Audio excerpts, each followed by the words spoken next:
Hello, everyone. Welcome back to the channel. I don't even want to call them guests because I've known these people for a long time now. We have the director of debate at Western Kentucky University, Chad Meadows, probably the actual GOAT when it comes to debate. I think he's coached like something like, I don't know, 9 out of 10 titles in a row, 8 out of 10, something like that. I don't know. It's like to the point you kind of lose track, right? And then we have Mac Hayes, our newest member of our staff at the Argument Institute. Most of you know him more than you know me, frankly, right? He's the one with the YouTube following because he's been doing all these cool videos for the past year from Taiwan. Chad, you wanna talk a little bit, introduce yourself, tell us a little bit about yourself. Yeah, you already mentioned that I'm the director of debate at WKU. I've also worked at various institutes during the summer on public forum, so a pretty decent background in public forum. I watched one debate at the NSDA this year, so definitely brushing up, and really excited to talk about nuclear weapons and international relations. Always a favorite resolution type. Yeah, we got our resident neocon in Chad Meadows, right? Uh, hedged us at every round. Mac, I should probably be introducing myself more, but you want to talk a little bit about yourself real quick? Sure. I mean, I think a lot of people watching this probably know me, but I did 4 years of public forum as well as 4 years of aptitude debate. I've been coaching public forum for 5 years. I'm excited to join the Argument Institute, and next year I'll be like a full-time debate coach. So I'm super excited about that, and excited to dig into this resolution as well. I actually majored in IR at Brown along with chemistry.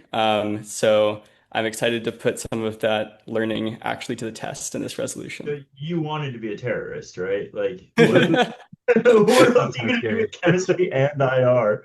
Uh, okay, Yeah, it is fair kind enough. of a suspicious combo.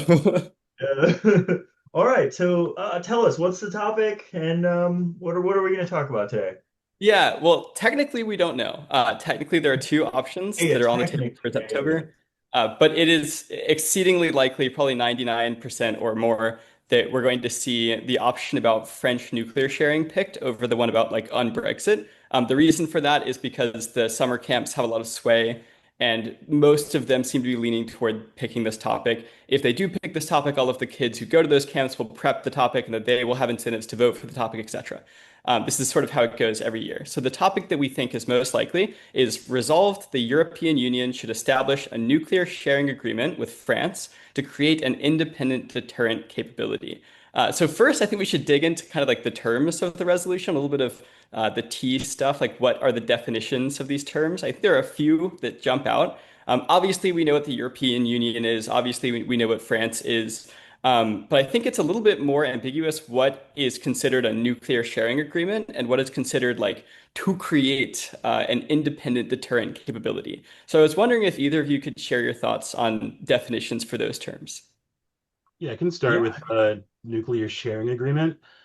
So basically, a nuclear sharing agreement is something that is established whenever you have collective security arrangements and you have one state that has nuclear weapons and you have other states that do not have nuclear weapons, and the state with the nuclear weapons essentially agrees to cooperate in a really tangible way with their nuclear deterrent capabilities with states that don't have it, informal arrangements so that maybe putting nuclear weapons momentarily or permanently in the states that don't have nuclear weapons, training, some integration of like when one might launch a nuclear weapon, etc. I think it's a relatively vague term because I think it can sort of describe like an array of actions that a nuclear state may take with non-nuclear states. But in general, I would say it's sort of integrating nuclear deterrence with a nuclear state with non-nuclear states. So how does that sort of exceed like a general alliance in your mind? Want me to answer or you want to answer Mac?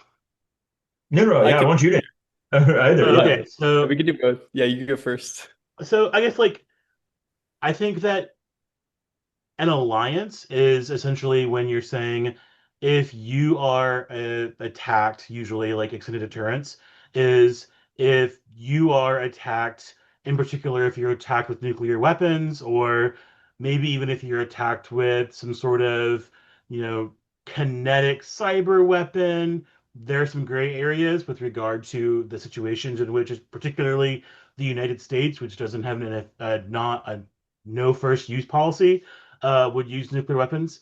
Um, so that's like an agreement. I think nuclear sharing goes like significantly further by like, in a sense, providing some autonomy to non-nuclear states over when you would use a nuclear weapon.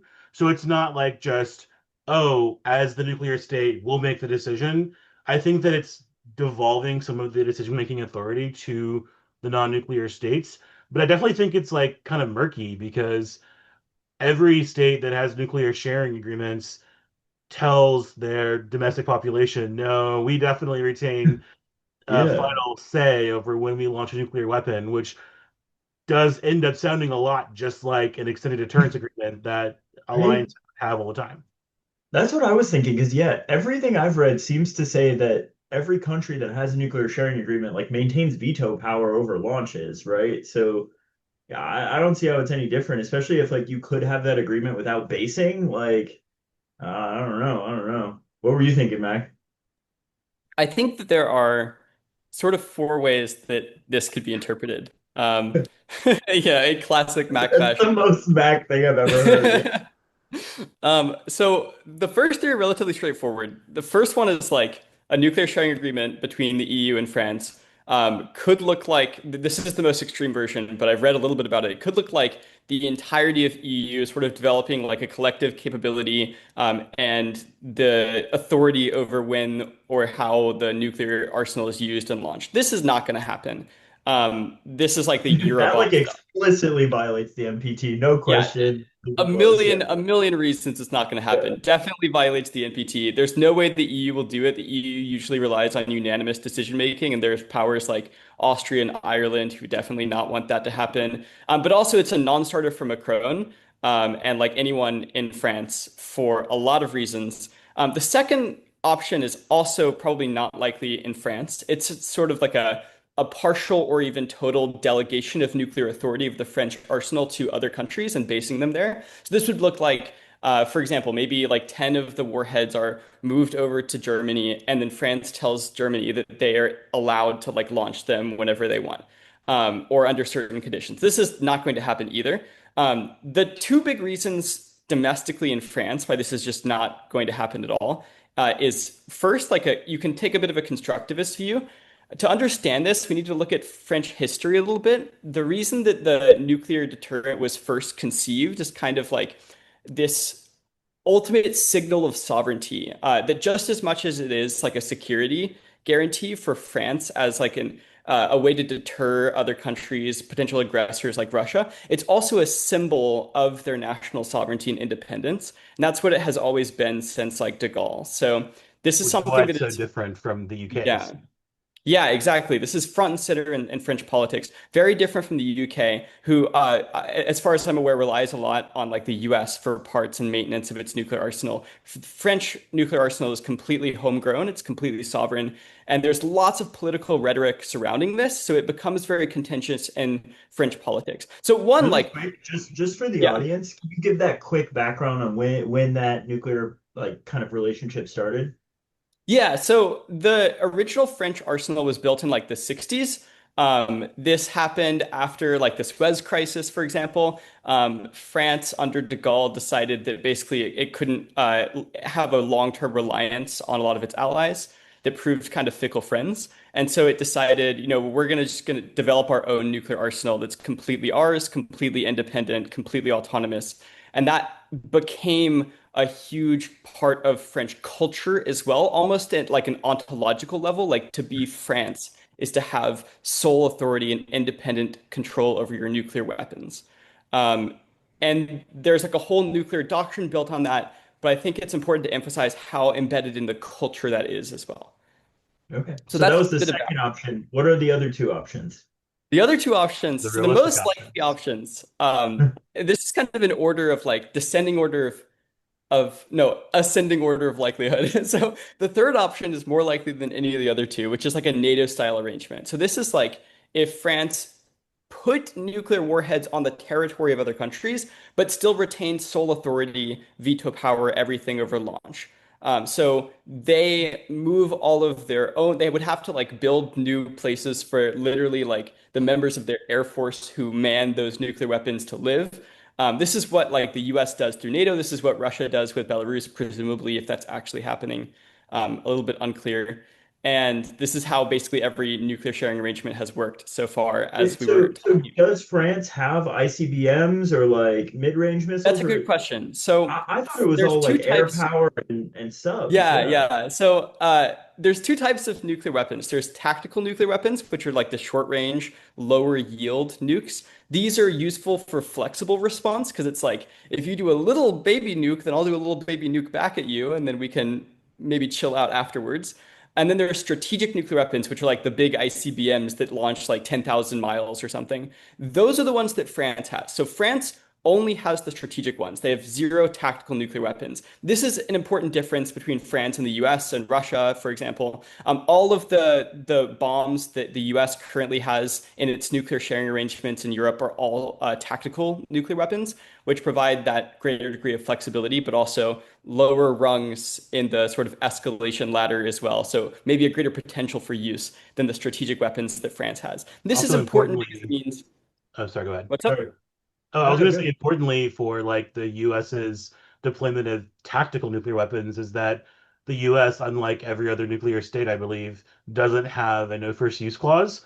So it's also possible that we could use tactical nuclear weapons either preemptively in a conflict or in response to a non-nuclear attack. So like, let's say that someone like, I don't know, launched a huge cyber attack against a NATO member, potentially the United States could respond with nuclear weapons, not a big one, but a baby one, and sort of like signal to Russia that, hey, if you continue to do silly stuff, then you'll mess around and find out. Do Yeah, you think and that's even possible that like a tactical nuclear strike could remain contained?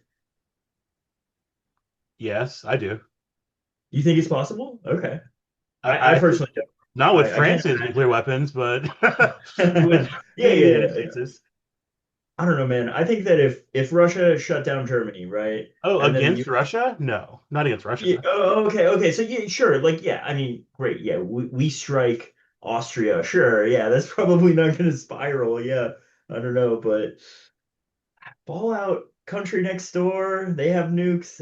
I can't imagine a world where you detonate a nuke in 2025 and that doesn't end the world personally. But all right, so all right, Mac, that's the third option. Fourth option.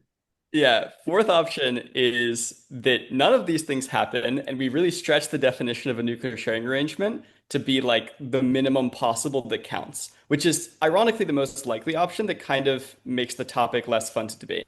So this comes down to a big definitional clash over what counts as a nuclear sharing agreement. I've read some authors who suggest that it could be even something like slightly tweaking the like aircraft of neighbors so that they could hypothetically deliver the specialized nuclear missiles from France without actually like stationing the nuclear missiles there. These things are like incredibly small. Anything. They're largely just symbolic measures, but they're the most likely manifestation of a nuclear sharing arrangement if you consider them to meet that minimum threshold of the definition. So what do those debates look like then, right? Because in policy LD, we would have the AF would have to, parametricize down. They would pick what their plan is. We might read a T shell with either a ground, some kind of semantic standard for why, that our definition is better. What does that look like in PF though, in your mind, right? Like if the AF is just defending, we put a C clamp on our F-16, done, we did the topic, right? What ground does that leave the neg, right? And how does the Yeah. neg respond to that in your mind? Yeah, it's a great question. I think the first thing to clarify is like the app wouldn't be defending something. They would be interpreting the most likely implementation of the topic, which is a bit of a difference from like LDN policy style fiat, where you can't parametricize anything in PF. The way that this looks instead is that both sides have equal ground to argue about what the most likely way that the topic happens would be, because the topic is just like an amorphous blob. Obviously, when we affirm the topic, it doesn't mean that every possible implementation that falls under the definition happens all at once. We're talking about what is most likely if this actually happened in reality. So in order to do that, you have to do a lot of actor analysis. You have to think about the actors. And this resolution is interesting with that because we actually have multiple named actors in the resolution. Most of the other resolutions that I can remember, as far back as I debated, only specify one actor. So that's like the US federal government should do this. But this resolution creates an agreement. It establishes an agreement between two separate entities, the European Union and France. We need to analyze the incentives of both of those entities to determine the most likely outcome or the most likely form that this nuclear sharing agreement will take.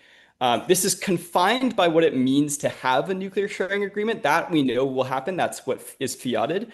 But under that definition, we can debate about which type of nuclear sharing agreement is most likely and what the outcomes of that will be. So we Before were we move still on to talking. that, Yeah, I wanted to ask about so the topic writers threw in this term create an independent deterrent that's capability. literally what I And was if about I to had ask like about. a Yeah. quibble with this topic, I would be with Mhm. that term. And the reason being is that so there are two like nuclear states in the EU.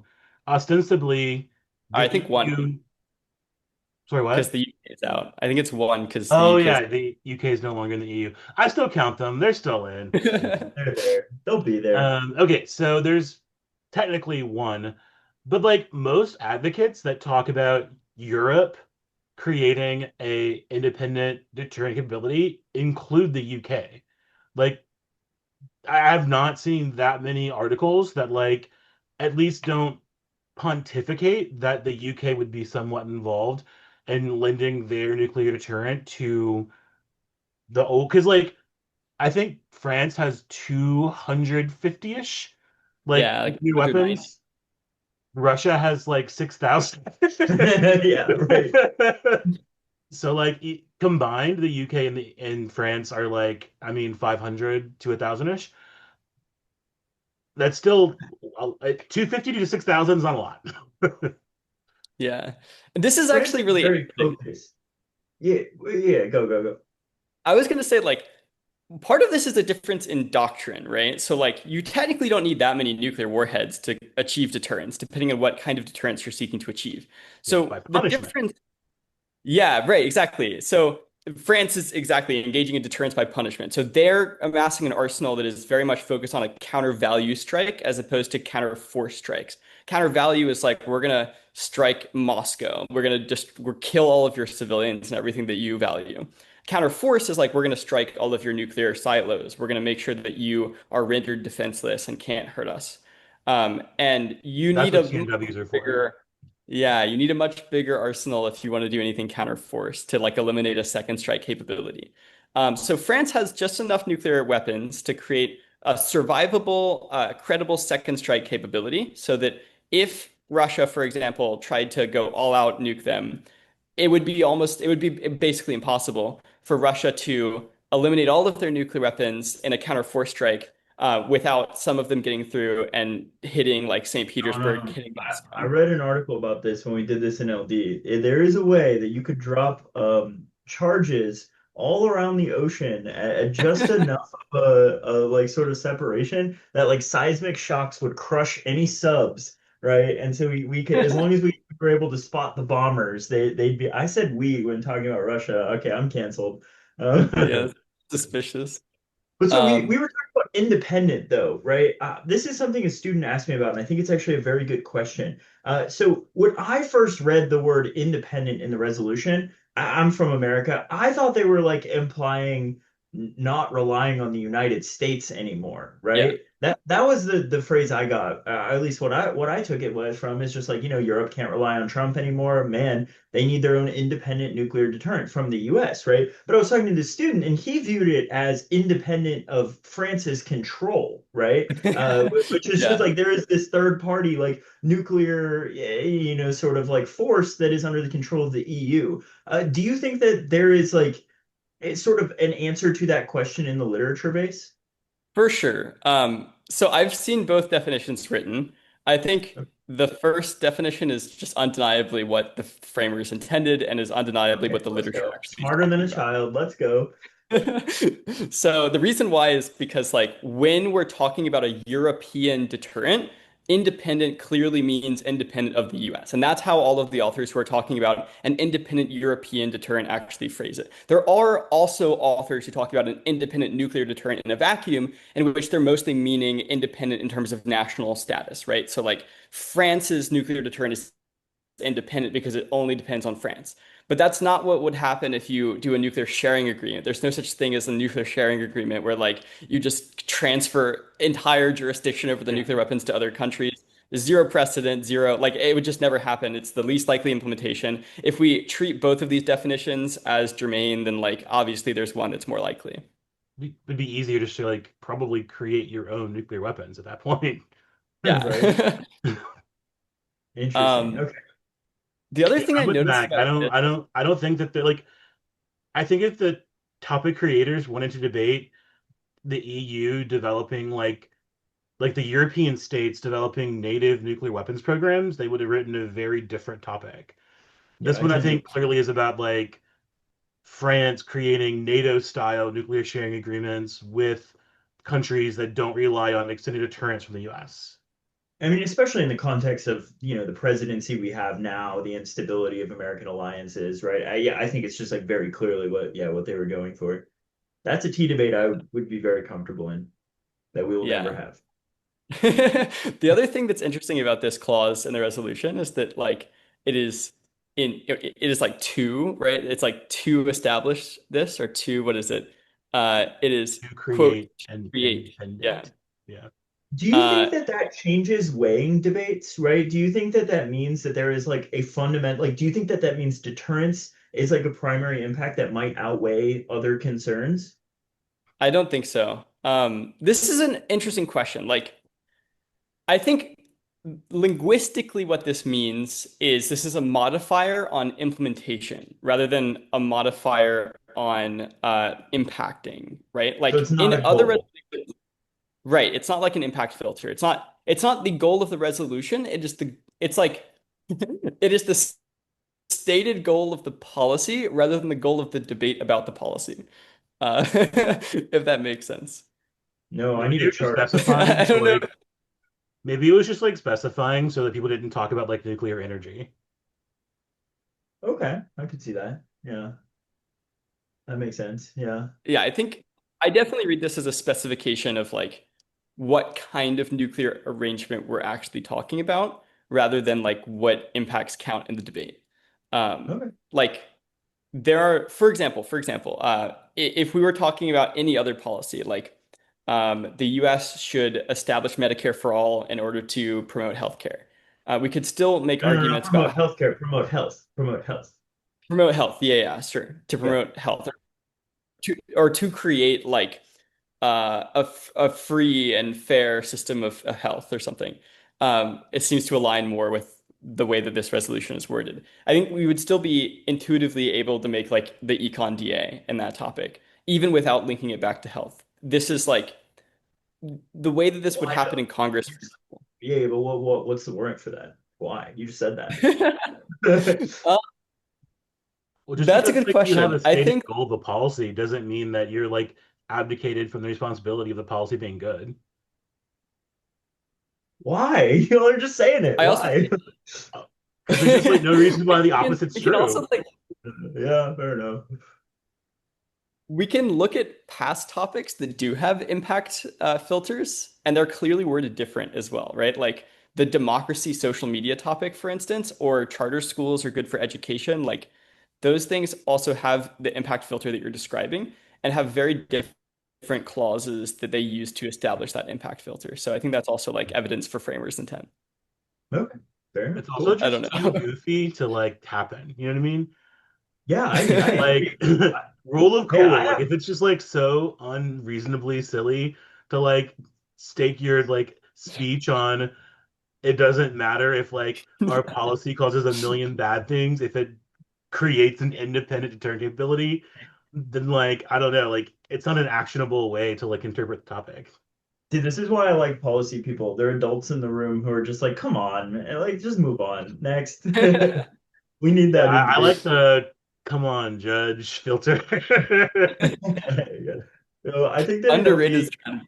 you would vote for every West Coast kid's 2 AR in policy against Trade Siege or in LD. You'd just be like, yeah, no, that was facts. All right, cool. Okay, so what was next on our to-do list? Implementation fiat questions? Yeah, there's a few more questions about implementation that we have to answer. Like one, like who's going to host the nuclear weapons? Assuming this is actually like hosting arrangement, like NATO style. All the There are a countries lot that of it's illegal to candidates. do so. You think so? I don't know Oh, about no, I that. I feel don't. like I'm making a joke that like a lot of the countries that like people are suggesting would host nuclear weapons, it's like explicitly against, in some cases, their constitution this is for them to interesting. do so. Yes, yes, yes.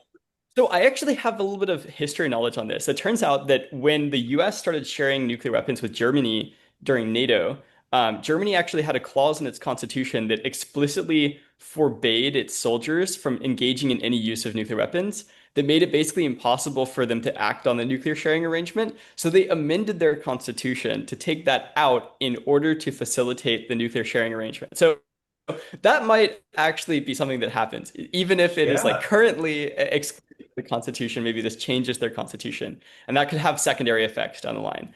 I think in terms of candidates that might do this, like certainly the ones in the news are like Germany and Poland are the big ones.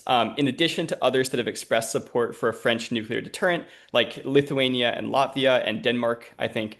Are all names that are floating around, but I think most of the debates should focus on like Germany, Poland, or a neutral kind of EU state if such a thing exists. Yeah, everything I've seen is Germany, Poland for the most part. Yeah. So, but 'Cause I what? guess like the part that like trips me up though is that wouldn't every European state have to agree to nuclear sharing?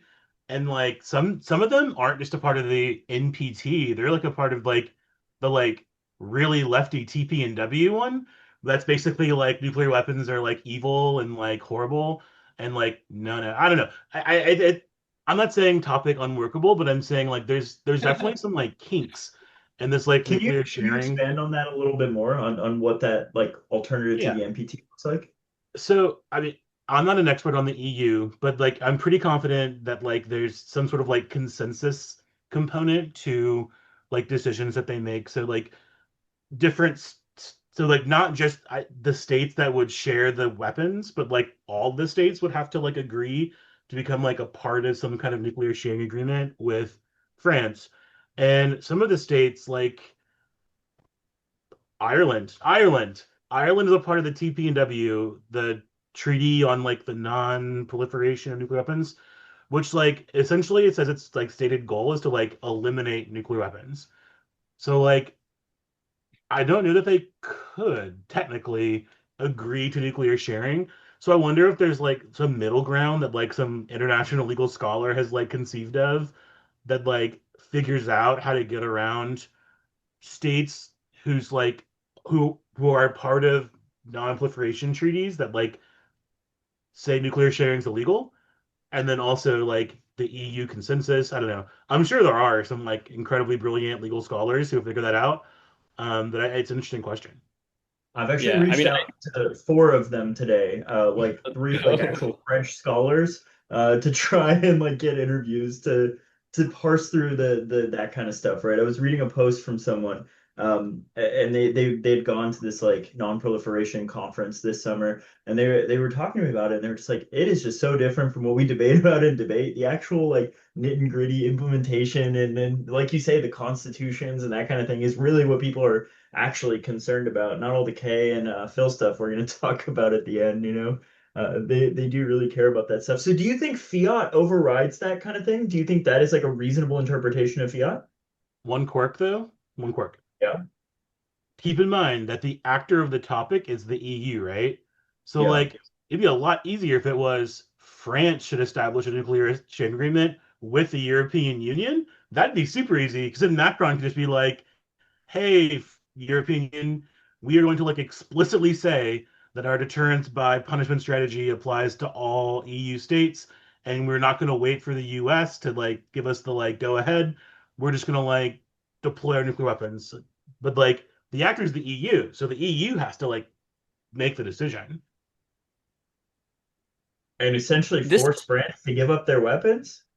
Well, so this is the thing, right? It's like France is also an actor that by It's the fiat is EU, required yeah. to say yes, Yeah, because right? they're in the EU. Yeah, yeah, yeah. Establish agreement. Well, one, they're in the EU, but also like you can't establish an agreement through fiat without both parties saying yes to the agreement. There's no such thing as an agreement if France says no. And so Yeah. this is interesting though, because I think it is true that like France is an actor in a different sense than the EU in this topic. It's like an indirect object in the resolution instead of a subject.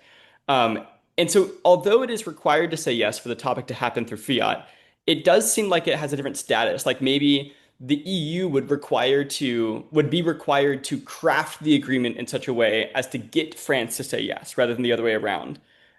Which means that this might have some bearing on the most likely implementation. Like maybe the most likely implementation is heavy concessions toward a France model of nuclear sharing. Yeah, this is getting into like neg stuff, but or to like the arguments stuff, but like I think that it makes like an EU dissolution like falling apart argument a lot better because it essentially like fiat states that would be vehemently opposed to this into an agreement with France that they would have to leave the EU in order to like escape from. Yeah. And I think 100%. especially the phrasing EU in it means they could leave it. I mean, I don't see why not. It's not them that it's not Ireland who agreed with it. It's the EU who agreed. Yeah. And clearly there's precedent for Yeah. leaving if you disagree with their policies, you know? Like the UK. Cool. Yeah. Like the UK. Full circle, right? So what's the next section? What are we talking on next, Mac? There Your MC. briefly, I want to talk about the timeline for how this would be done. So Mm. probably this is not instant. Like the decision might be instantaneous if you believe that like the resolution has immediacy, but the implementation is certainly not immediate. Historically, it's taken like many months, if not years, to establish nuclear sharing agreements. The exception is been a recent agreement between Russia and Belarus that I alluded to earlier that supposedly has been completed within like a few months. But the analysis that I was reading says that that seems just like a lie. Like they're That's some capping. cloak and dagger stuff from Putin right there. Yeah. That is Um, literally just trying to scare Ukraine, yeah. yeah. I think Um, Ukraine's plenty scared. yeah. I think it's the rest of Europe that they're trying to. Mhm. So that what that means for this topic is like if you have uniqueness that requires very immediate solvency, you should not do that because you're probably going to miss the window of opportunity. But that's a small part. I think that largely this resolution is fairly easy to understand. There's two things that I kind of don't understand about the resolution. One we just alluded to, which is I don't know why the EU is the actor at all. Like none of the literature that I've been reading says anything about the EU agreeing with France. Like it's all either about the EU creating an independent deterrent, which is not going to happen, or it's about France bilaterally agreeing to deals with certain European countries or unilaterally just sort of extending its nuclear doctrine to cover those other countries, not necessarily having anything to do with the EU as a body. So zero people, as far as I'm aware, maybe someone can find an author, are talking about the resolution as it's written, with the EU as an actor, which I think introduces a very sort of chaotic component to the debates that will skew it allows for more creativity to get around some of the bases of literature that are clearly concluding one way or another. You could be like, well, they're not taking to an EU agreement, and that introduces some other layers in terms of how this will be implemented, in terms of what will actually happen with the EU, other consequences downstream. The second So thing that I don't I have a quick question before you move on. So you kind of alluded to there's been a lot of discussions in kind of French academia and media, especially in the past year, about what France would do, right? So what is that yeah, discussion looking like? that's thank you for asking, because that's the second thing I don't understand about the resolution is That's so funny. like there seems to be a common misunderstanding about recent French proposals in both the academic literature and the framers of this resolution, which is that since forever ago, since de Gaulle, France has been sort of hinting that there's a Europe. Uh-oh. We just We lost lost Mac. him. What do we do now? Oh no. He's got I a mean, I guess he was just alluding to, um, I think he was alluding to the historic French um, obligation to EU states, because, like, from what I assume, and let me know if this is where you were going, Mac. I assume that Mac was about to talk about how France kind of already says that they would use their nuclear weapons to uh, essentially extend deterrence to European states. So a lot of the literature from France is like, this is a non-issue. We already do this. right. But It's I'm just a assuming Yeah. there question was a of more nuanced formalizing. take than that. Yeah. Yeah. Sorry, I did cut out. I'm back. That's partly where I was going. The recent developments, like Macron has been giving a lot of different speeches, first in 2020, another one in 2022, and most recently in like February and March, that have been like hinting at more proposals more formally for engagement. The difference is actually not in the French proposals. The difference is in the reception to those proposals from other European countries. Before, other European countries were like, we don't care about your proposals for extended deterrence, France. We already have the US and NATO, and we don't want to anger them or anything. We're not going to duplicate that. But recently, with the conditions involving the Trump administration, involving anxiety in Europe about those commitments, and involving the Ukraine war, now a lot of leaders like Germany and Poland, they're changing their tune and they're actually more receptive to proposals from France. The question, though, is what those proposals actually look like, because they are not nuclear sharing. They're just simply not nuclear sharing. Like, zero times has Macron ever proposed anything that looks like a solution. A lot It'd of get people, and crushed. yeah, exactly. Like, it would be a political nightmare for him, first of all. Back to the It, constructivist take, I think you should kind of like talk about the like right-wing parties of France and like their take on nuclear, 100%. any mention of nuclear sharing, because like the kind of like France is for France vibes Yeah, going on. yeah. I mean, I honestly, 100%. internal We'll get to politics this disheads later. are some of my favorite arguments, so I'm excited for Yeah. that discussion. Yeah. Yeah, I was going to say, I think that there is very strong ground for an internal politics France politics DA, and as well as like politics DAs within host countries and things like that. But the point of this is like there are basically zero people advocating from France for the resolution, and you will hear authors, you will read authors saying that this is what's happening. It is not what's happening. Those authors are sort of misunderstanding. There's zero remarks from Macron that you can actually cite. And every time you actually read what's coming out of the French government, it's all very clear that like this is not supposed to be nuclear sharing. We will never give up any control of our nuclear weapons. We will never base them in other places. We're not going to expand our arsenal. We're not doing anything new, really. At most, we're like inviting more discussion about what already exists, or we're going to like invite people as observers to our missions or things like that. We're going to like slightly make more explicit what we interpret to already be part of our nuclear doctrine. But none of that is at all close to the resolution. I think that most of those misunderstandings actually come out of the far right in France, who's like, they're the ones who are Yeah, it's accusing the upset. Macron of proposing nuclear sharing, which is not in fact what he wants to do, because that would be such a political like killer for him. So Yeah, that is something I don't understand. Yeah, there are definitely times when like Macron will like say something essentially to the effect of like, we don't have to change any of our policy because we already have a nuclear deterrent that would extend to most of Europe. And then Le Pen and the cronies are like, see, Macron wants to give up all of France to the EU. So I think a lot of the misinterpretation also is that like, I kind of feel like what Macron and the other European leaders are doing is kind of like a gambit in a sense, because they basically just want to like discuss some formal nuclear sharing enough to like get Trump and the United States to like take more seriously like their commitment to NATO. Like Right. I think ultimately like any person who like believes that like France independently could replace the United States as a nuclear deterrent to Russia is like delusional beyond belief. And so like largely I feel as if they just kind of want to like make Trump think that maybe they could, so that Trump isn't isn't as like loose with sort of like saying, hey Europe, maybe one day we won't be there for you. You know what I mean? Like because also like the U.S. hasn't functionally changed anything about its policies. Like No, it no. hasn't taken any weapons out of Europe. Like it's mostly just like Trump like waffling around and like kind of saying like vague, silly things that like don't make any sense. And frankly, this weekend he did the opposite, right? He went to The Hague afterwards. He was just like, Yes. "Oh, wait, actually, I love NATO. They do great things for us. They're paying the price. Like these guys are on top of it. Like, I, Yeah, almost I, starting World War III will make you appreciate NATO. right? Literally, I have no opinion on that. I'm a Yeah. team.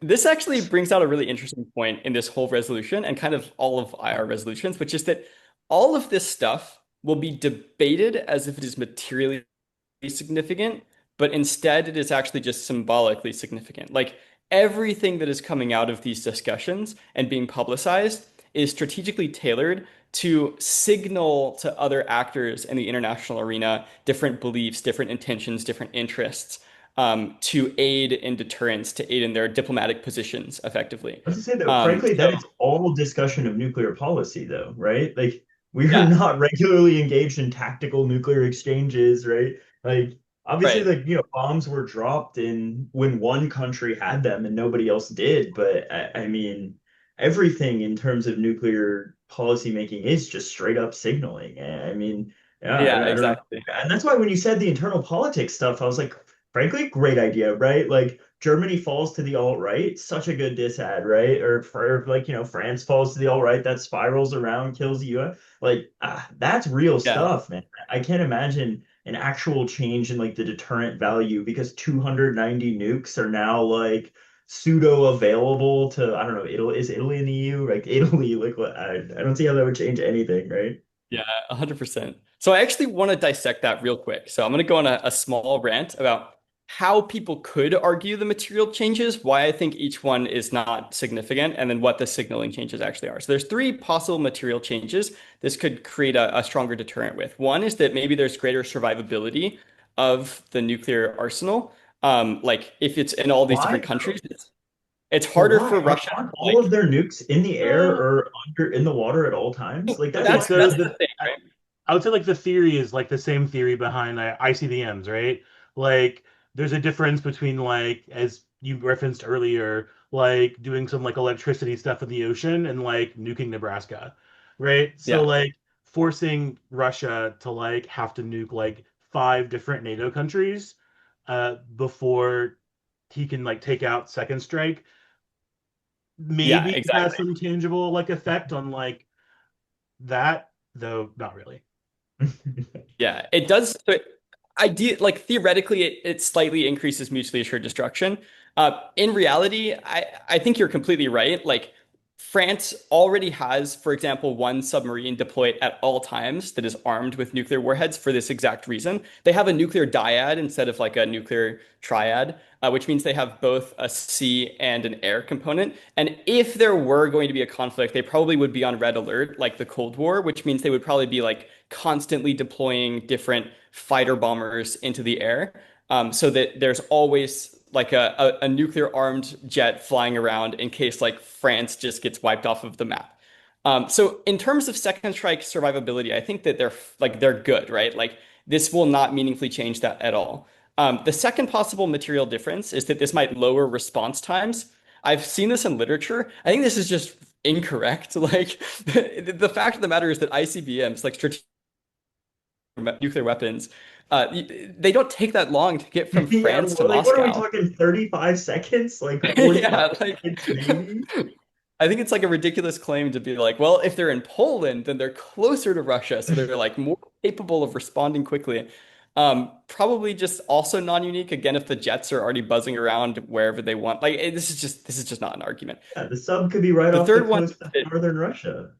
yeah, right, exactly. The third possible material change in deterrent capability is maybe this creates like more burden sharing in terms of like cost of maintenance.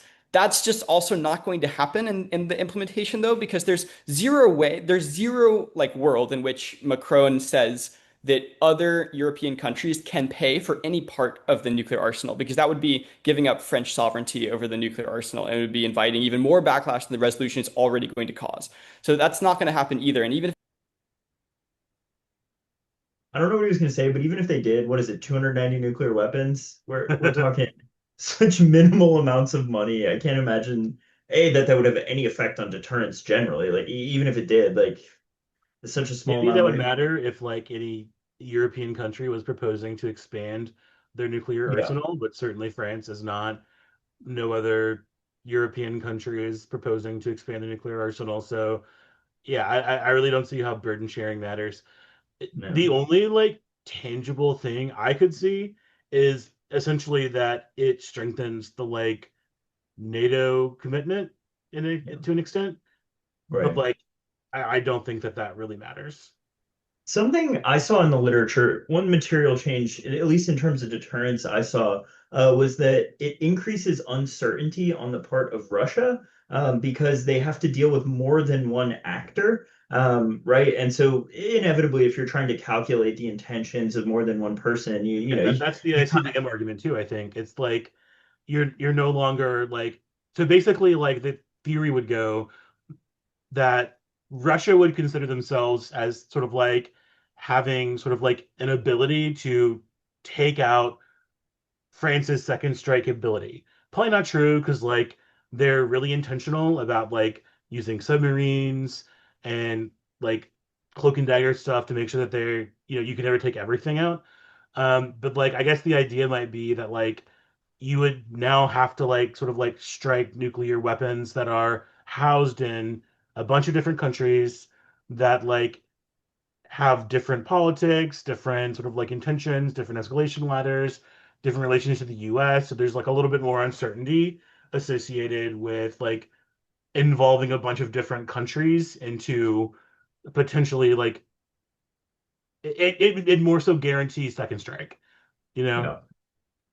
Like There's maybe you one All could that think amounts to incalculable yap.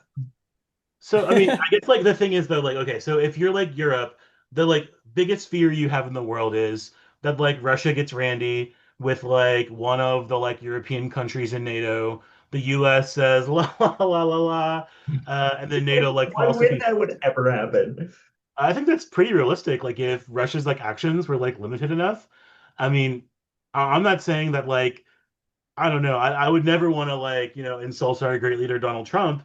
But like I think that there's like definitely like a fear that's like largely credible, like not just in Europe, but like in East Asia, that Donald Trump's waffling on the notion of like extended deterrence, like his commitment to realism, I think is scary to if you're a country that like depends on the US to like respond if China or Russia does something that like is aggressive and violates your territorial We're integrity. talking about like nuclear strikes here, right? Like you think that if Berlin and Paris were nuked, the US would sit that one out?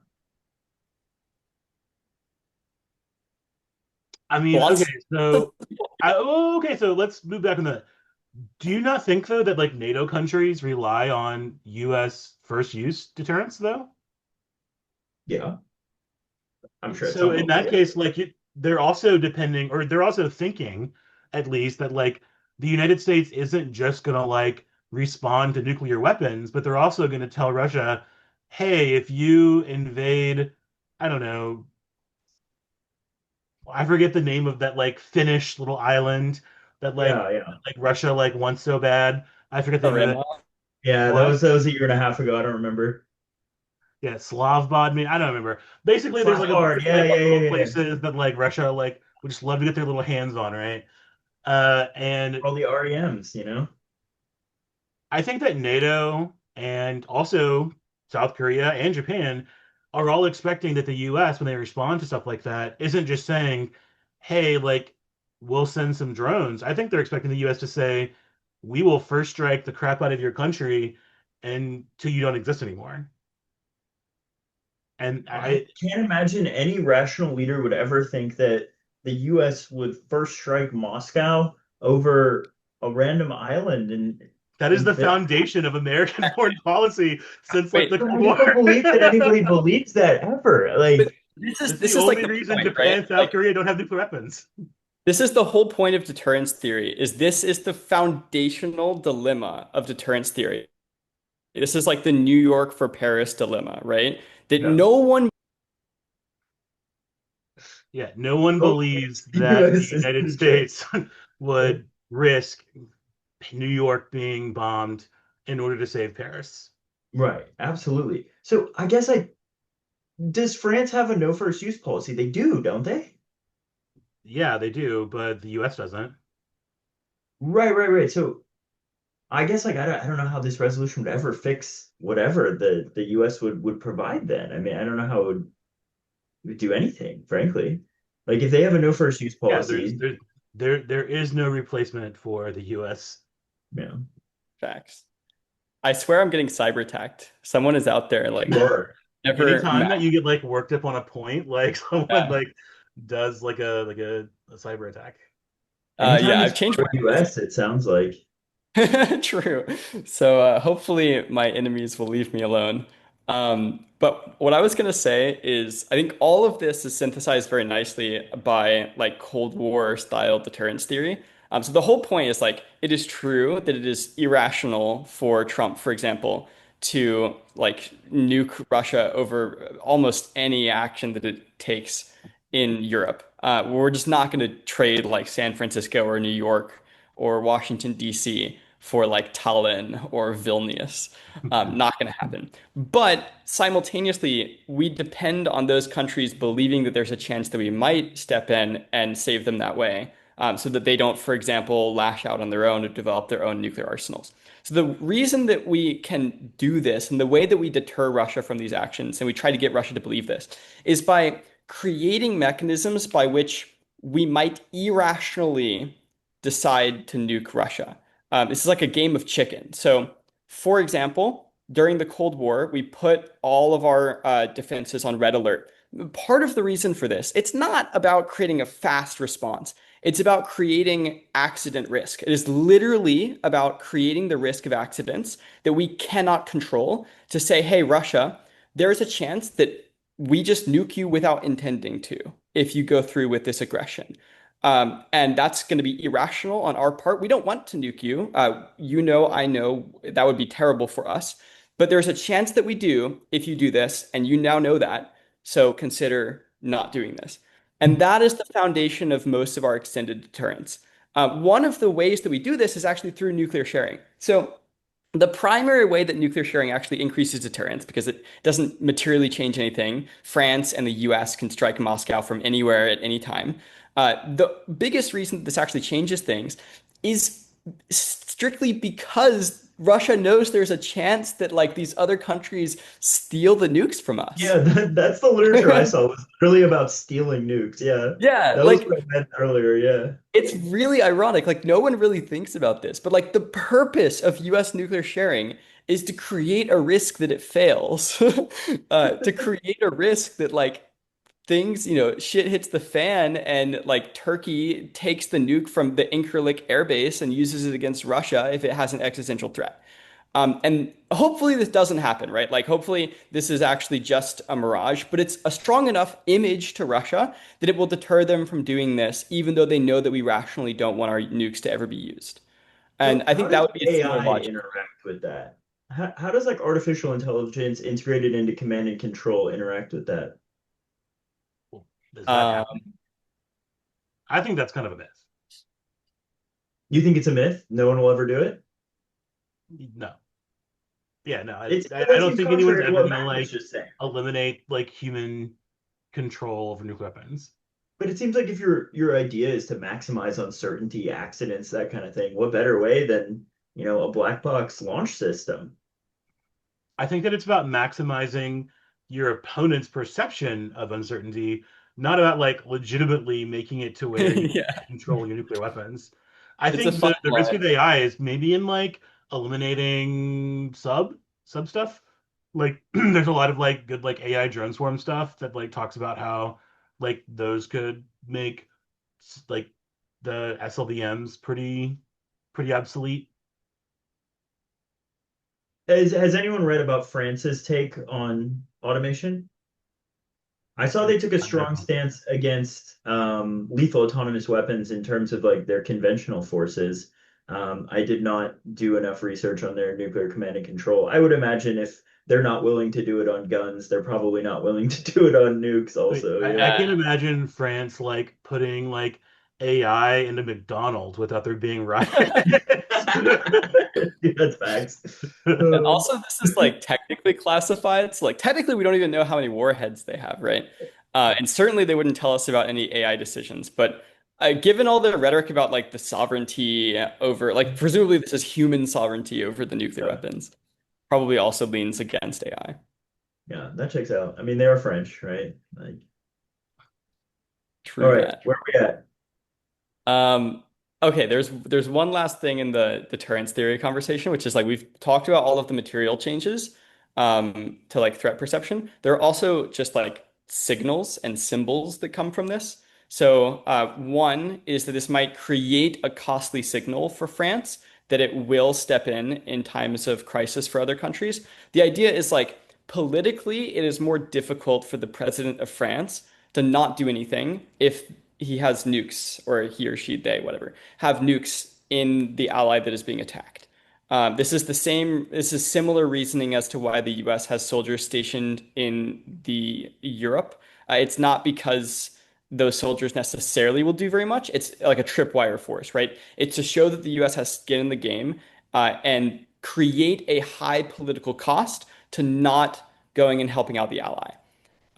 So for France, this is a strong signal, a costly signal that it bears a higher cost for not helping you that it is creating. And so this helps create more trust and unity between France and allies because now the allies, they don't just have France's word for it. They actually have like France is putting down some skin in the game politically.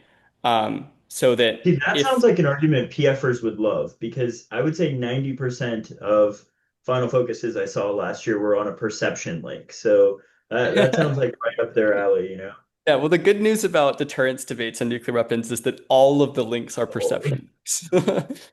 Uh, Uh, but yeah, to this is a also be a strong. constructivist, to kind of like, so I read a really cool article kind of about like the political component of this, which is that so Macron's like a pro-European politician, basically meaning that like he's like into the integration of France into the broader European community.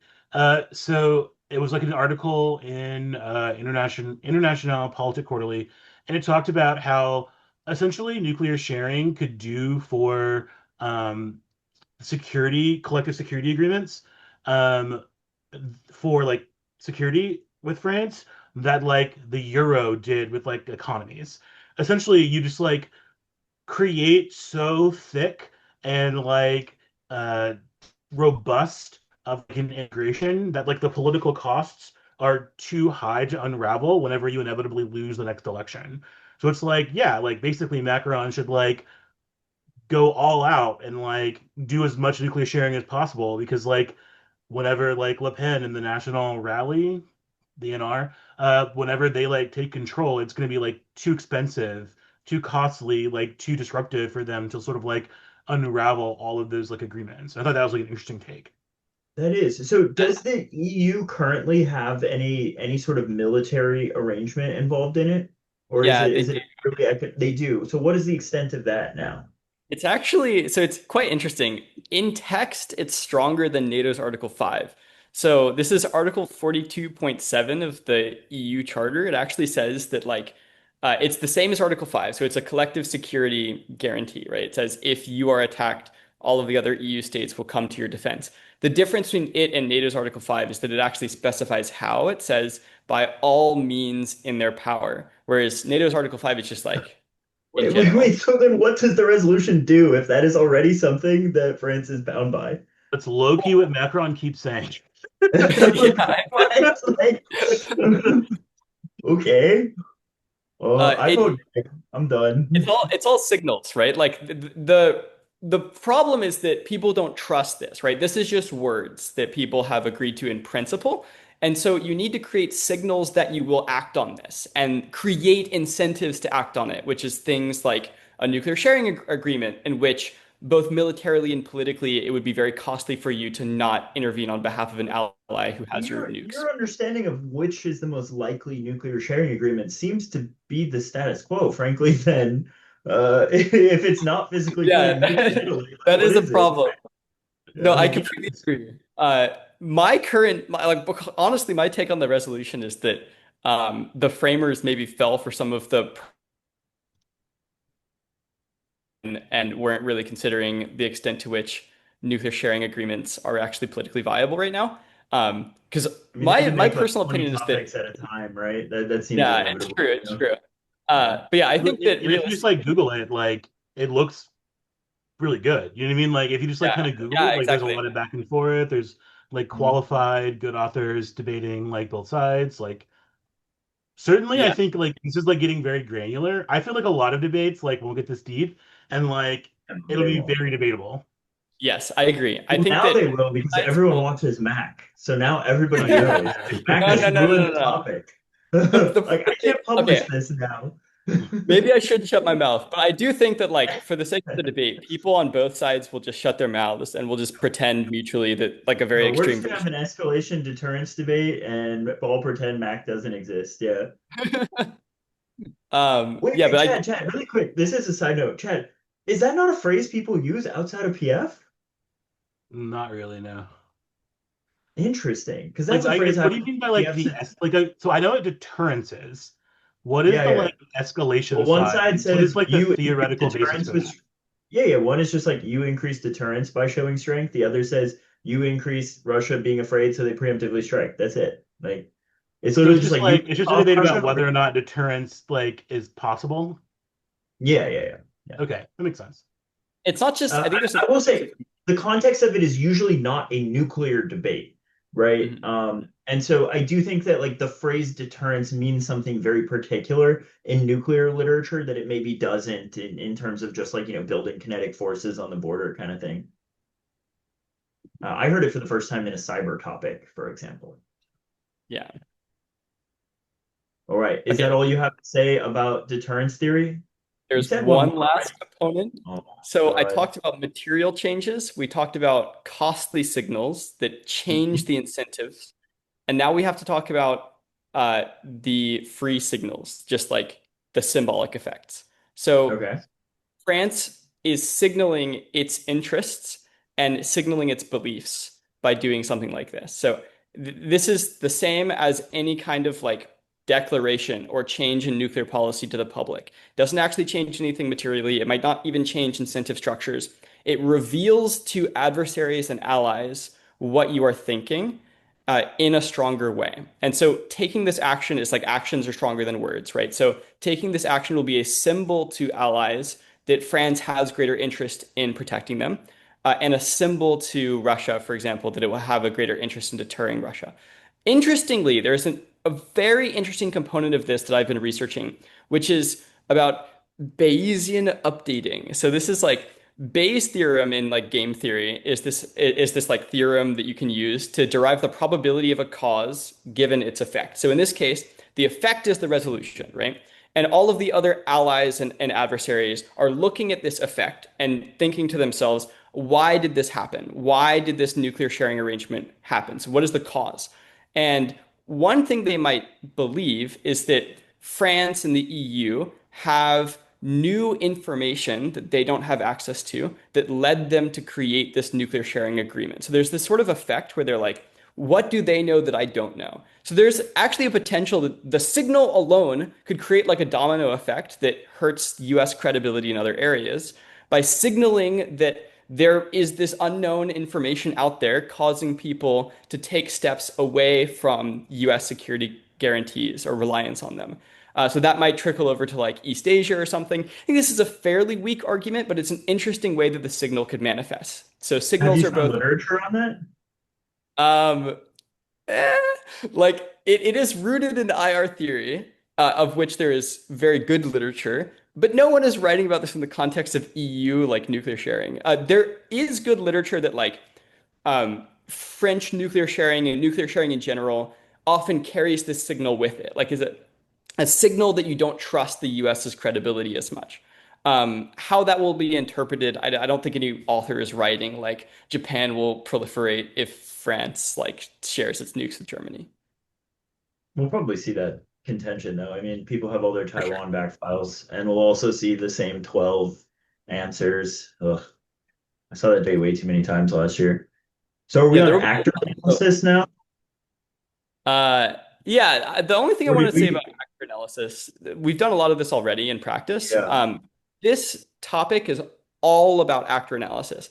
There's four things that actors use to decide what to do, or four ways that you can analyze how an actor will go about creating an action. One is incentives. What do they rationally, what is in their best interest to do? Uh, Second one is capacity, is what I call it. These are from like rationalist models of international Yeah. relations. So what power do they have to act on something? Usually you can just stop with those two. Just like if I have an interest in doing something and I have the ability to do it, then in this debate I will do it. That's all you need. There's technically two more. One of them is beliefs, like what do they believe to be true? And the second one is information. So if their information changes, this might change their beliefs. This might change like what's actually going to happen. Yeah, I mean, it Um, seems like the bottom two just like kind of beg the question of the second yeah. or the intention, right? Yeah. Yeah, well, yeah, They technically shape it. incentives is Yeah. like they're actual incentives given perfect information, and information like modulates what they have to act on. But yes, I you're right. Like you can kind of boil it down to just interests given what they know, and belief, and the power they have to act on those interests. And that is how you should analyze the actions of every single actor in debate. And this is actually quite powerful because if you are able to prove that an actor has both interests and the ability to act on those interests, for all intents and purposes, they're going to do it. In order to disprove that, you have to disprove either interest or capacity. And that's a very powerful tool you have in debate, and it's a necessary one for analyzing any IR motion or resolution. I've been doing world schools, um, and the second thing I want to say about actor analysis is that we can subdivide, and we have to subdivide actors as well into their constitutive parts. So there's like a structural view of international relations where we just look at different countries as billiard balls, right? Where it's like France does something or the US does something. That's not very useful for determining foreign policy. So that's not really something that you should be looking at. Instead, we should look at who are actually the people making the decisions in France or in the US or in the EU, and what interests do they have politically, for example. So what are the different parties that make up the French parliament? And what are the interests that each of them have? How do they interact with the resolution? What kind of stakeholders are we looking at, and how can we divide them into different parts that are like forming the whole in different ways? And that is how you can get the most nuanced IR debates to Would you say the determine. traditional realists do that, or do they kind of treat nations as like these unitary actors? So realism is a weird term that gets thrown around a lot because today when people say realism, they actually mean structural realism, which is like Waltz and Mearsheimer. Those guys are doing analysis based on like broad swaths of history and talking about like great powers. They are not looking into the political dimensions inside of them. They're sort of assuming that we can look past that for large swaths of history, but they're not doing any There's no analysis. reason to look at the internal politics of countries if like your fundamental belief is countries only have one motivation, Yeah, right? yeah, it's Right, survival, right. right? Yeah. But there are also like traditional or classical realists, along with liberals, and all of those people also look inside the countries at their specific political dynamics, which is much more useful for our purposes in like predicting the outcomes of a resolution. Any other schools of IR thought you think students should understand? I mean, we could go through every one of them. That's a bad. Yeah, I mean, That's 15 Chad was talking chapters about as a start. Chad keeps talking about constructivism, which is a great one. Yes, it is. Constructivism actually is like it's not it's not separate from realism and liberalism. It's sort of like an additional dimension of analysis that you can apply to each of them. Constructivism is just like also people have beliefs and deeply rooted cultures and ideas about identity that also influence their decisions. Like everything is norms all the way down. All of our thoughts and strategies and game theory and everything is confined to the realm of possibilities that we can imagine, which is determined by everything in our cultures, everything in our societies. And the way that this manifests is think about like in society, there are lots of things that are taboos. There are lots of things that are norms that people don't do them because necessarily because there's like a social pressure to do them. People do them because they believe this is just how things are. This is just how things are done. A good example is like nuclear weapons is a great example. I studied under one of my professors, Professor Nina Tannenwald, actually wrote this great piece about Love the Nina nuclear Greenwald. taboo. Yeah, she's Interesting. great. I took a few of her classes, and we talked a little bit about this. So the nuclear taboo is this idea that, like, actually, when you look at the history of the use of nuclear weapons or the non-use of nuclear weapons, it's kind of confusing. Like, there are actually lots of moments where it would have been rationally preferable to use nuclear weapons, and it's confusing that we didn't if we're just using like realism to analyze this. Like every security incentive was there. We wouldn't have had any mutually assured destruction. If we look at like the Iraq War, for example, like there wouldn't have been a lot of civilian casualties, or there would have been some, but it would have been minimal. So it's very confusing that like we didn't use nuclear weapons in these moments without any fear of retaliation. And the answer seems to be because there's a taboo about being the first to use nuclear weapons after Hiroshima and Nagasaki. That like we are not the kind of people who use nuclear weapons. There was a shift in tone from multiple successive US administrations and across the world that sort of decried nuclear weapons and their use as being like an evil thing that people identify against, which is part of the basis of like the TPNW, the ban treaty that we've been talking about as well. You think Uh, any American like administration could survive that politically though? Like if Bush is nuking like random oil fields I in the mean, Middle East, I don't. I'm really skeptical about opinion as it relates to parties and whether or not people's beliefs are not just what the party believes. I believe. at Look least 20 at to the look at 30%, the right? look at the like Republican like flip and opinion polling just on whether or not the United States should join in into like a military conflict into Iran. Like Yeah. previous to like the Trump airstrikes a few days ago, it was like 60-40 against. Now it's like 60-66 like in favor of. Uh, So I don't know, so like many posts. yeah. I think that social media and political polarization are both massive factors that change the way that constructivism manifests itself today, because it is now so much more possible through this kind of propaganda to very rapidly change people's beliefs and create myths about what has So I always been guess the case. why would the US then bind itself to some kind of nuclear taboo? So the What would argument be in the structural constructivism incentive? Constructivism would say this is not a conscious decision. This is just like a deeply embedded identity within the minds of even the policymakers themselves. Like literally, constructivism is talking about these people are human beings. They're not just robots who respond to political incentives. They go home to their children and they talk about the norms in society with each other and they assume that they are true and they have moral compasses. Now, a lot of people like, watching this might be like, they're politicians. That's not true. They're like, they're dirty, greedy people who only care about getting more votes. And maybe there are like selection pressures that ensure that these kinds of people with those incentives are the ones who are most likely to win. That doesn't mean that like they don't have any beliefs whatsoever. Like I think at the end of the day, it is important to also understand that these people are still humans. They're still like their imaginations are still constrained by the deeply rooted beliefs that they So hold. you think like Trump is sitting on his golden toilet, like yelling at his wife through the like shower about not wanting to use He doesn't nukes? live in DC.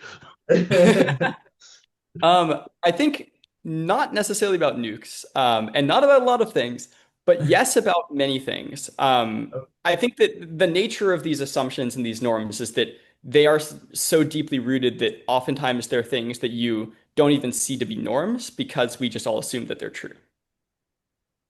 Yeah, I think there's like a Like whole like respecting the swath integrity of of election. academic literature that would like analyze the way that norms of society sort of like penetrate the decision making that precede the conscious understanding.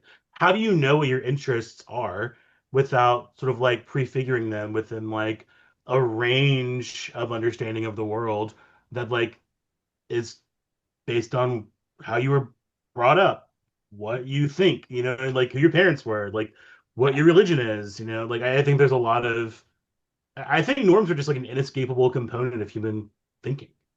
I remember the first time I took a cultural comm class with Kumi Ishii at WKU, and the first time I learned about collectivism, I was just like, oh, I don't believe any of that. As I've gotten older, I was like, man, it's just so embedded in our heads, yeah, and it would affect every single decision with everything, absolutely. Okay, Yeah. so where are we at on our to-do list? We've got 15 minutes before we hit it, and we haven't even talked about a more or less a single argument on the topic. We're definitely going to have to split out the philosophy and K discussion for another day. So all of my prep has been wasted. So I spent about 5 hours at the dealership today, waiting for my car to be fixed, just like frantically researching this all, and we will do it another day. But what do we want to talk about in terms of policy argumentation? Let's just talk about stock arguments, AF and neg. I think before we start, the AF fundamental argument is deterrence. I think the neg fundamental argument is escalation. What I mean by fundamental argument is this is something that if you are on the other side, you have to overcome this before you even enter the debate. This is like an assumption that is embedded in judges' minds, lay or tech, that's going to be the side of the resolution you have to structure all of your arguments against before you get into the specific arguments the other side makes. And your case better do that from the start. Like you're wasting time if it doesn't. Yeah, absolutely.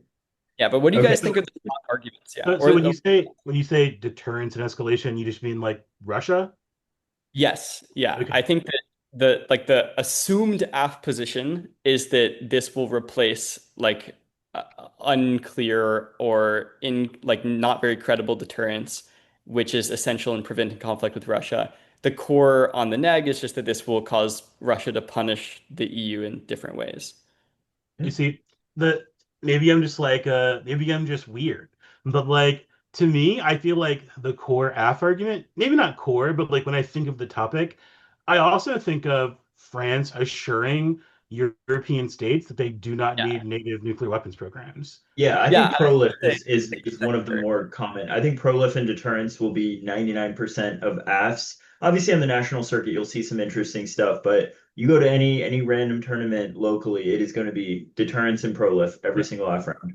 I think ironically, proliferation is also a neg argument, yeah. Yeah. which is that like the expansion of like a European state kind of potentially like TKOs and PT, Okay. um, I which leads feel to like like it proliferation. must, right? Like, Yeah, I think the what topic is countries really do you think interesting because like proliferate? every argument could be a for an egg.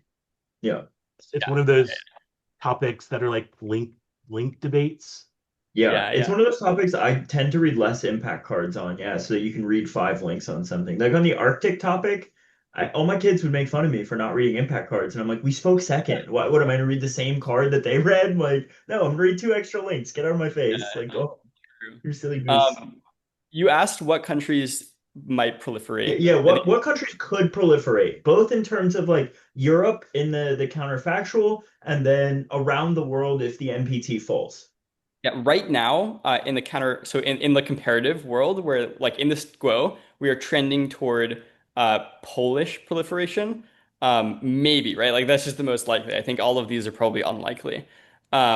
Poland Prime Minister Donald Tusk has consistently said they want control over their own nuclear arsenal. That is the Even least Polish name I have ever heard. I'm not gonna lie.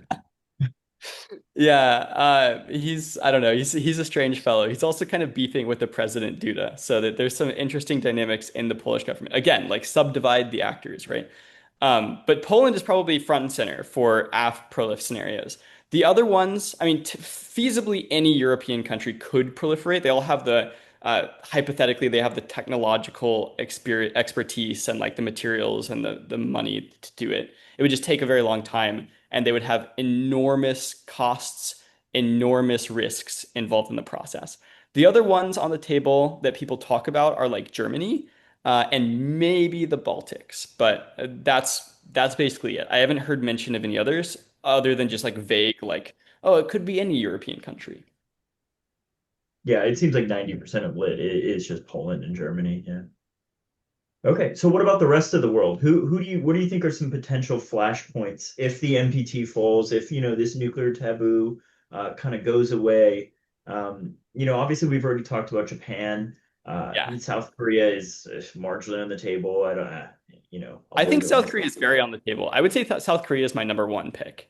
even Uh, with all the not like a troops there. That is what I told my student earlier today was South Korea. Yeah, but I think South um, Korea's proliferation could also kind of wreck the neg because like the F could be like, yeah, even if Europe kind of like stands pat, it's not going to stop Asia from responding to the US's waffling about. and honestly, that works really well with the argument you were talking about, Mac, where you're like, this signals that the U.S. isn't a responsible actor, right? Regardless of if the NPT is violated or right, not. right, And right.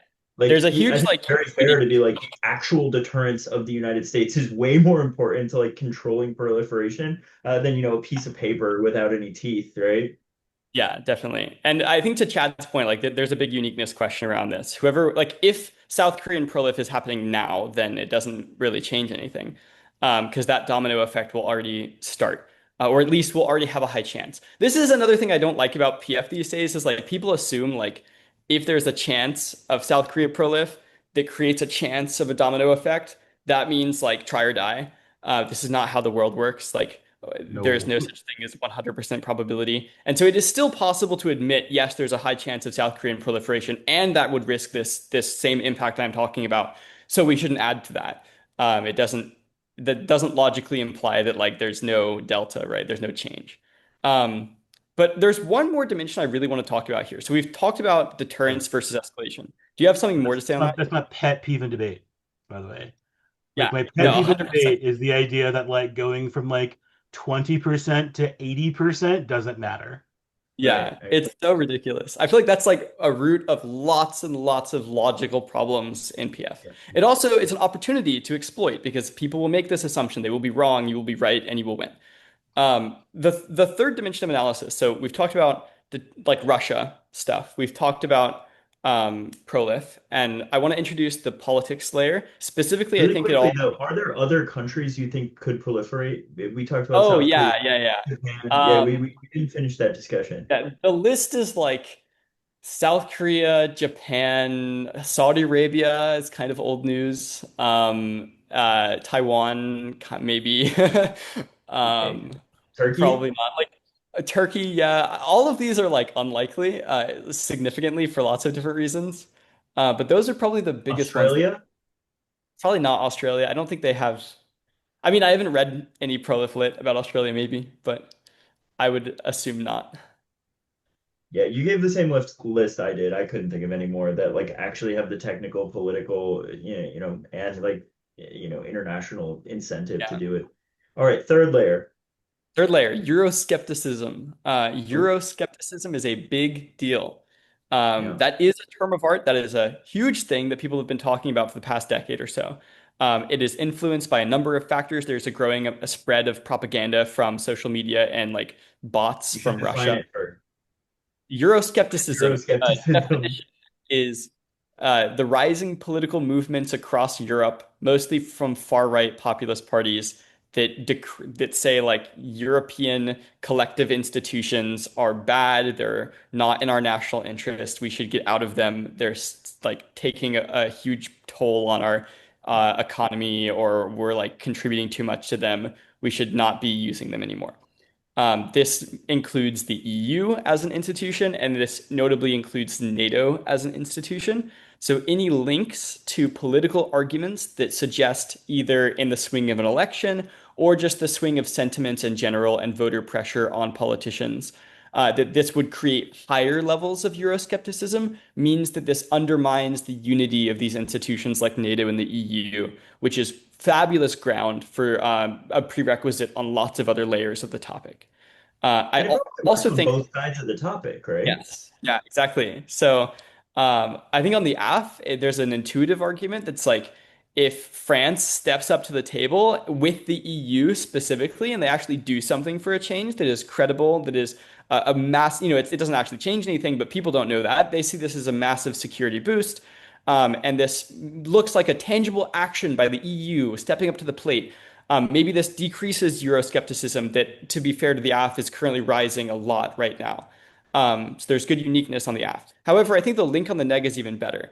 Um, I in agree. France specifically, this is like a terrible decision, I think. Both parties on the left, who just hate nuclear weapons, and parties on the right, who hate any violation or perceived violation of French sovereignty, are going to tear Macron's centrist party to pieces if this resolution happens, which makes it incredibly likely that if a far right party is not already going to be elected in the 2027 presidential elections, that they will be as a result of this, or at least will have comparatively more seats in parliament or more power, or at least more pressure on whoever is elected to do things that might not be in the interest of the EU or NATO. Um, that's the French side. This also applies to host countries and the EU more broadly. We were talking earlier, there are like 3 EU members who have signed the ban treaty, the TPNW. They probably will react negatively to this. That might create Euroscepticism in those countries. Other than that, the host countries, after NATO nuclear sharing, there was actually a lot of internal political dissent in countries that shared with NATO. That's actually kind of gone away in recent years because of the Russian threat and things like that. So like Germany had a massive debate for like 2 years between like 2020 and 2022 or something. And then they sort of quieted down when the Ukraine war started. So it Dude, seems like, that's what we always read against the hedge dis ad is we're just like, look, it is so easy to forget, because what do they say about the people born during the times of peace, right? Like you kind of forget that realism ultimately, oof, Russia yeah. will come for you. So it's possible like the AF will have good link defense on this that says like no one is mad about hosting nuclear weapons anymore, or at least fewer people. I shouldn't say no one. Like those debates are I'm significantly sure less. Greta is very mad. Yeah, yeah, yeah. And there are lots of people who sympathize with that, who will be fighting against these decisions to host them. But at the end of the day, it's also like, the EU is not going to force any country to accept French nuclear weapons. So there's a selection effect where the countries that do host the weapons are the ones who are the least inclined to have this effect. And so that probably favors the AF link. Okay. So parting thoughts then, Chad? Anything you want to say? And then next time we'll get together and talk through like specific arguments on either side, right? I think honestly, especially for the stuff I want to talk about, it's going to take 2 hours. So we will definitely schedule that. I don't know what Monday work for you. Yeah, that's great. Let's do it. Works for me. Yeah, I don't know if you're free, Chad, but closing thoughts, Chad. I think closing thoughts is that the getting involved into the internal politics of the countries, I think, will be like the easiest way to outwork your opponent. I think like the literature on like deterrence escalation can be pretty broad. The like easiest way to sort of like demonstrate a huge difference in like how much work you've done in comparison to the average person is to like know what the reaction is like in Belgium and Germany, etc. Yeah. I would like to mirror that. I mean, I was coached by Chad for years and years, so I tend to agree. You had a phrase that has stuck with me over the years. I think I've said it on Mac's podcast before, right? Move away from abstraction. I think that's extraordinarily important, especially in these big IR debates, it doesn't matter if it's a lay judge, tech judge. I promise you the way to resolve clash is by getting specific, right? So I've been very impressed by, what you all have learned about the topic, and I hope that it encourages students to kind of dig a little bit deeper, right? Sure, you've got your case written, but that doesn't mean you can't learn more, read more, get some more historical background, right? Bilal also gave me a good piece of advice once, which is like memorize a timeline, right? I think that if you don't understand the history of French nuclear weapons, the history of the European Union and where it came from, the history of America's relationship to Europe, right? The history of Russia and the change from the Soviet Union, right? I think you'll be behind in a lot of debates, right? I think you'll end up making factually inaccurate arguments that, you will be exposed by good people. I think another thing I learned from Chad is that it's not good to prepare for the easy debates, right? We want to prepare for the hardest debates of our lives, right? And in the hardest debates of your lives, you will be pressed on the specificity of all of your internal links, right? And so if you aren't willing to put in that work to do it, you don't deserve to win. And I hope that somebody who worked harder beats you. That was Well really said. encouraging, Spencer.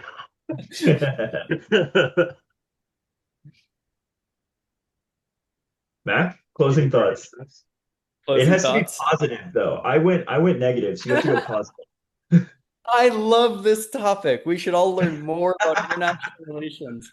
In This fact, is the topic for people to, number one, break out of the delusion of binary thinking, where we assume everything is 100% or 0%. You will win more rounds if you are the first one to dispel that notion. Number two, this is the topic to do proper actor analysis, like we were talking about before, specificity into the internal political dynamics of each country. And number three, you will get so far if you just understand and can be creative about making arguments about what countries are interested in doing and what power they have to do those things. That is an argument that will always, always be like a strategic one in any debate. And I think that the more of those you make, the more avenues you have, especially creative analytical ones that people aren't even talking about in the literature, to create really unique arguments that can get ahead of the meta on the topic.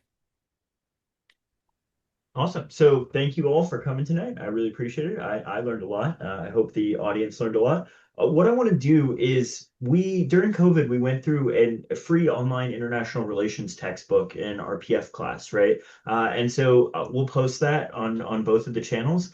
So everyone can kind of go through some of these more detailed things we've been talking about. What is realism? What is constructivism? Liberalism, all that kind of stuff. It was a great textbook. Something like 140 pages or something. You get through like all 12, 16, whatever theories, and have a little bit more working knowledge for this kind of thing. So thank you all. I hope you all learned something. I know I did, and I hope the audience had a lot of fun. I will see you all on Monday. Have a good night. Good night. Right.